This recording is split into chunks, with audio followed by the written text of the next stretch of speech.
What's up, YouTube? It's me, the artist MC, and today I am going to give you a reaction to the Blue Eye Samurai Episode 1 on Netflix.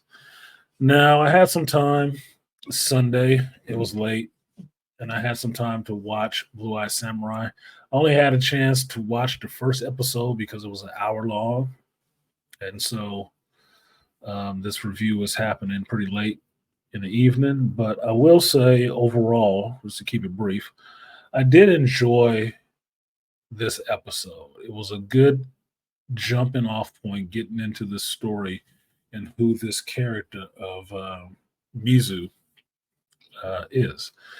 Now, in the first episode, I don't remember them giving the character a name, but I watched credits. So that's how I found out the character's name. Um, for the most part, I enjoyed this. I really did. The animation looks really clean, really computerized or computer generated animation with the cell shaded style. But some scenes really stand out to where the clothes and the backgrounds really are computerized. It's not an actual drawn hand drawn camera move that they're doing and stuff like that, which is fine. It makes some scenes pop a little bit more. In some other scenes, it makes it look like the characters are just floating through the scene. I mean, that's just what it is when that's computer generated. So, for the most part, I'm entertained. Now, for the downside of this, there was only one part that really struck me funny. And I'll just say this off the bat. It wasn't the fact that I pretty much got that this was a woman right off the bat when they start delivering the first lines. You know it's a woman. So the whole blue-eyed samurai thing is going to be that it's a mixed woman with blue eyes. Problem I had with it is that I'm rocking with this shit all the way to the point where it starts showing the training montages and how this character of Mizu learned how to fight. Now, I would have accepted if the blind teacher, the sword maker, taught her how to fight. I would have accepted that. I would have accepted one of the people coming to the blind sword master to have swords made actually traded some of that for some teaching of his apprentice. I would have accepted that. What I cannot accept and I don't like seeing is this person learned to a high proficiency how to be a samurai from watching other samurais do their shit and practicing and never having a master of her own teacher. That gets into some Mary Sue shit for me because that is not how it works. You can watch masters, but until you are actually fighting actual people and getting that correction from a master, you are not getting better, especially not to a proficiency where you can beat other people who have been trained by masters. That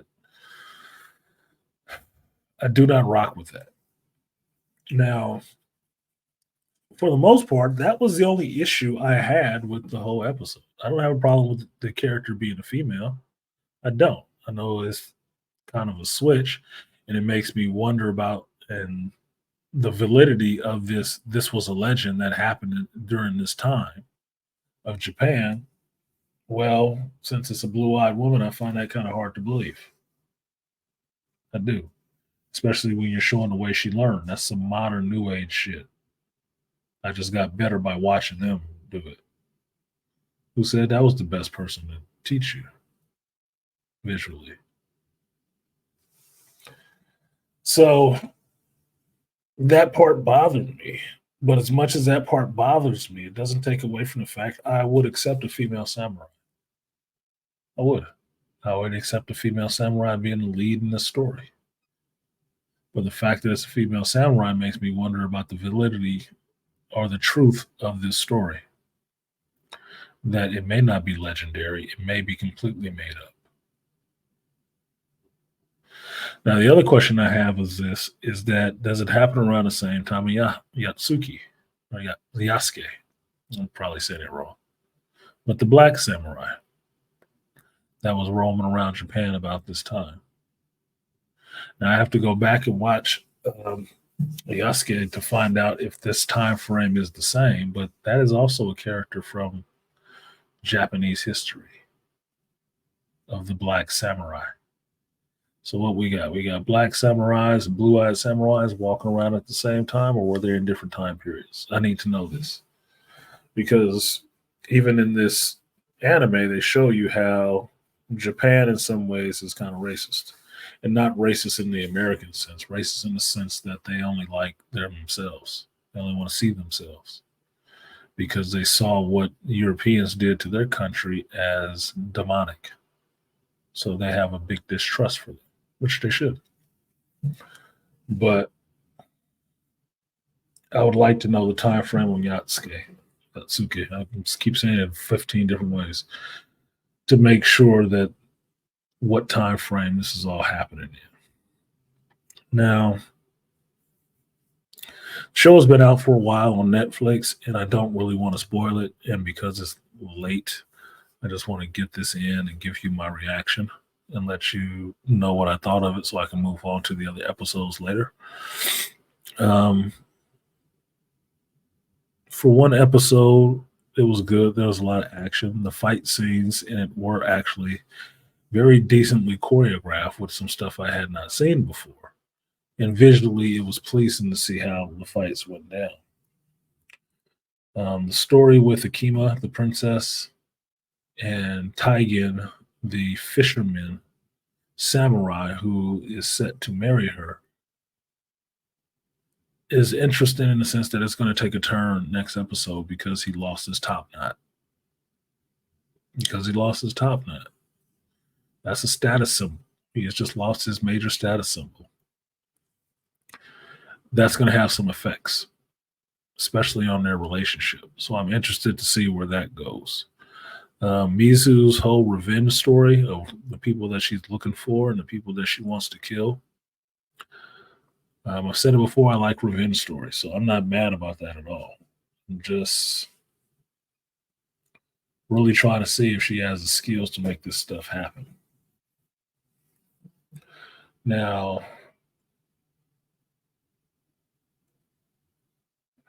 the other part that gets to me is the double amputee acolyte. Now, I don't know how true to history that is, but I'm thinking if that was true in history, he would have been thrown away.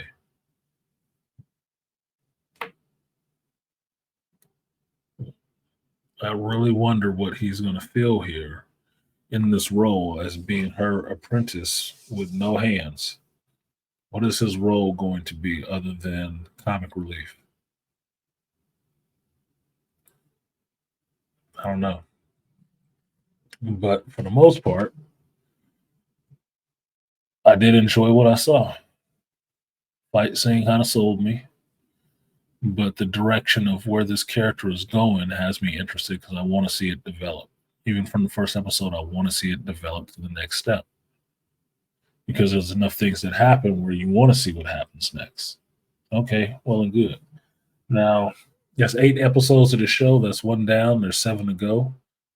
So I'm going to keep this review short and sweet to that end, in the sense that I was interested in the movie or the show. I was interested in the characters. I want to see more with these characters in this world and see what happens. I'm just not, it's not pushing me away from watching it, but the Mary Sue stuff is not rocking with me at all. It's really kind of par for the course there. It makes me worry about the rest of the season, what I'm going to see. So that's it. So with that, I'm going to go ahead and get out of here. Like, share, subscribe. Support the stream if you feel so inclined. I'm Artisan MC, and I will see you next time. Peace.